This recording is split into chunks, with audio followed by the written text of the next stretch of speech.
Namun bagi manusia yang masih merasa ada kemanusiaannya, jangan pernah mengaku-ngaku memahami.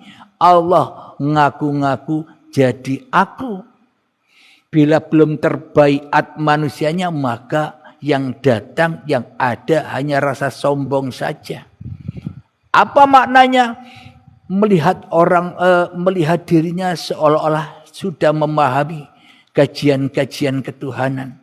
Dan sehingga menatap atau menyaksikan orang lain. Seolah-olah orang lain itu tidak paham. Yang paham hanya diri kita saja. Itulah karena manusianya masih merasa paham dan manusianya masih belum terbaiat manusianya. Contoh manusia yang belum terbaiat kemanusiaannya, yang masih merasa paham. Contoh begini, kadang aku ingat, kadang lupa, kadang ingat, kadang lupa. Kadang imanku naik, kadang turun, kadang naik, kadang turun. Tapi anehnya yang merasa lupa dan yang merasa ingat, tapi anehnya yang merasa naik dan yang merasa turun masih manusianya. Apa bedanya itu semua? Bila manusianya masih jadi Tuhannya ingat dan manusianya masih menjadi Tuhannya lupa. Manusianya masih menjadi Tuhannya naik dan manusianya masih menjadi Tuhannya turun. Jadi masih kemanusiaan kepahamannya. Perlu dibaiat kemanusiaannya agar tidak berhalusinasi di dalam kepahaman-kepahaman ketuhanan ini. Alhamdulillahirabbil alamin. Jadi sebenarnya Allah itu telah mengaku-ngaku sebagai Abdul Halim. Allah telah mengaku-ngaku sebagai nama-nama diri Anda, para sahabatku. Bila tak ada Allah, maka kita tak akan bisa mengaku bahwa aku Abdul Halim. Bila tak ada Allah, maka Anda pun tak bakal bisa mengaku-ngaku bahwa Anda namanya siapa. Bila tak ada Allah, maka aku Abdul Halim tak akan pernah tahu bahwa diriku manusia. Bila tak ada Allah, maka Anda pun tidak akan pernah tahu bahwa diri Anda adalah manusia. Berarti yang lebih tahu Anda, berarti yang lebih tahu saya itu Allah, apakah diri Anda atau apakah diri saya? Akan tetapi selama ini seolah-olah kita yang paling tahu Allah. Seolah-olah kita yang paling merasa mengenal Allah. Jadi seolah-olah dengan ibadah itu kita merasa lebih dekat kepada Allah. Dengan sholat kita merasa lebih dekat dengan Allah. Dengan zikiran kita merasa dekat dengan Allah. Yaitu masih perjalanan. Masih rasa-rasanya manusianya. Namun bagi sahabat-sahabat yang sudah terbaiat hatinya, maka rasa-rasa itu sudah tidak ada lagi. Kenapa? Kenapa rasa-rasa itu sudah tak ada lagi? Karena manusianya sudah tak ada lagi. Yang ada hanyalah Tuhannya. Mutu qabla antal maut. Jadi bila manusia sudah menyadari, ternyata Allah hidup. Urip itu ngaku-ngaku jadi aku. Bila kita menyadari itu, masih pantaskah kita menerima dosa? Masih pantaskah kita menerima kesalahan? Berarti bila kita masih merasa punya dosa, berarti bila kita merasa punya salah, berarti kita merasa lebih kuasa untuk berbuat dosa. Berarti kita merasa lebih kuasa untuk berbuat salah daripada kuasanya Allah sendiri yang menggelar atau yang menggerakkan diri kita. Dikatakan tidak sebiji darah pun bisa bergerak tanpa izin Allah.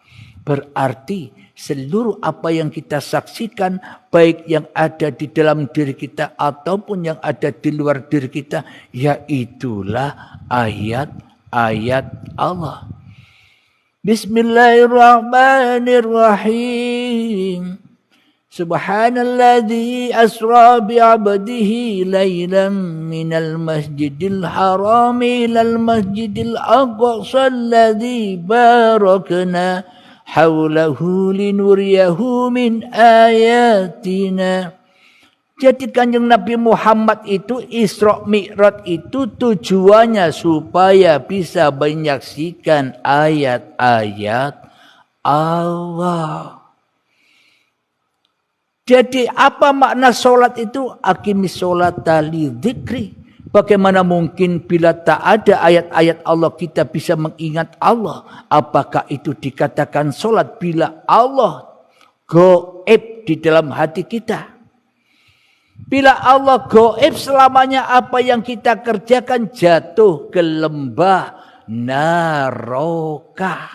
Terbakar amal kita, terbakar sholat kita, terbakar zikiran dan ibadah kita. Kenapa? Karena semuanya hanyalah untuk pemuas hawa nafsu kita sendiri. Apa buktinya semua itu hanyalah untuk pemuas hawa nafsu kita sendiri? Sholat pemuas hawa nafsu kita sendiri, pahalanya mana? Surganya mana? Aku sholat, kok aku tetap hidup miskin? Ya inilah tandanya sholatnya terbakar. Karena belum sholat, masih maksiat, kelihatannya badan sholat. Kelihatannya badan bagi orang lain yang melihat itu kebaikan. Akan tetapi bagi Allah itu keburukan. Karena Allah memandang hati. Bila hatimu kotor, hatiku kotor, hatiku najis. Makna najis, makna kotor di sini masih ternajisi oleh keakuan Abdul Halim yang merasa berbuat. Ya berarti apa yang kita kerjakan selama hidup ini ya najis terus, kotor terus. Meskipun dipandang manusia itu kebaikan, tapi di sisi Allah kotor. Kenapa kok kotor? Karena hawa nafsunya dikedepankan. Karena hawa nafsunya dipertuhankan daripada Allah Subhanahu wa ta'ala. Alhamdulillahirabbil alamin. Inilah tanda bukti bahwa Allah ngaku-ngaku jadi aku. Bila kita sudah menyadari ini, maka kita memandang sahabat-sahabat kita, kita memandang wujud-wujud manusia yang ada di luar diri kita, supaya untuk apa? Supaya untuk mengenali. Tidak untuk menjelek-jelekkan, tidak untuk mengkafir-kafirkan, tidak untuk menyesat-nyesatkan. Supaya apa? Supaya bisa mengenali bahwa yang ngaku-ngaku jadi aku dan yang ngaku-ngaku jadi mereka pun juga Allah. Jadi indah hidup ini bila hanya Allah yang berperan. Bila hanya Allah yang melayani manusia. Bukan manusianya yang bisa melayani Allah.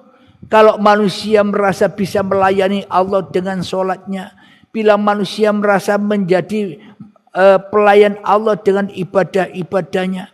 Bila manusia merasa menjadi pelayan bagi Allah dengan zikir-zikirnya. Berarti manusianya lebih hebat daripada Tuhannya. Tuhan kok dilayani. Sama halnya begini. Anda punya binatang kambing seumpama. Kambing Anda taruh kandang. Apakah mungkin kambing itu yang milik Anda itu bisa melayani Anda? Bisa mengambilkan Anda kue. Bisa mengambilkan Anda makanan. Apakah kambing milik Anda itu bisa melayani Anda? Bisa mengambilkan rokok dan sebagainya. Tidak mungkin. Andalah yang punya kambing itu sebagai pelayan kambing. Bukan kambing yang melayani Anda. Jadi Andalah yang melayani kambing, Anda memberi makan kambing, Anda memberi minum kambing, kalau sakit disuntik dan sebagainya. Andalah pelayan kambing. Kenapa? Karena kambing milik Anda.